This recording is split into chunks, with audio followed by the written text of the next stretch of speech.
Le cadran curseur est une fenêtre qui s'affiche au-dessus de la cartographie dans laquelle vous trouverez un ensemble d'informations concernant le curseur de la souris.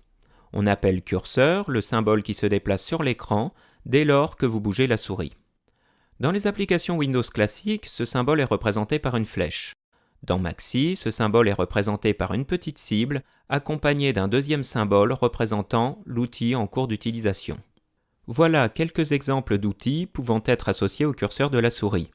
La loupe, la main, le compas et l'outil de relèvement. Intéressons-nous maintenant aux informations fournies par le cadran curseur. Les deux premières lignes nous informent de la position géographique en latitude et longitude. Ces informations changent immédiatement en fonction des mouvements de la souris sur la carte. Exemple, 47 degrés, 49,3420 minutes de latitude nord et 3 degrés, 53,9607 minutes de longitude ouest. Les informations qui suivent concernent le relèvement et la distance du curseur par rapport à la position du bateau sur la carte. Prenons un exemple. Si je mets le curseur au nord du navire, nous lisons un relèvement au nord pour une distance de 0,493 milles. Deuxième exemple.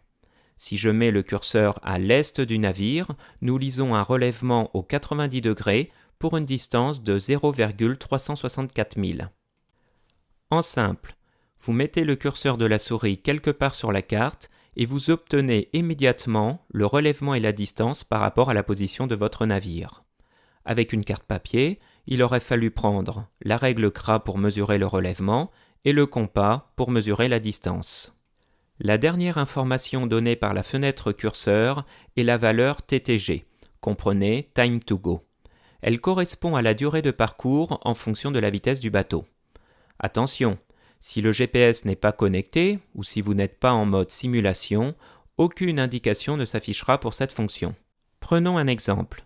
Je remets mon curseur au nord du navire, je lis relèvement 0 degré, distance 0,489 milles. Time to go, 29 minutes et 19 secondes. Deuxième exemple, je mets le curseur à l'est du navire, je lis relèvement au 93 degrés, distance au 0,369 milles, time to go, 22 minutes et 9 secondes. En résumé, le cadran curseur donne toutes les informations relatives au curseur de la souris, à savoir la position en latitude et longitude du curseur, la route et la distance à parcourir à partir du navire, la durée du parcours en fonction de la vitesse et de la distance indiquées.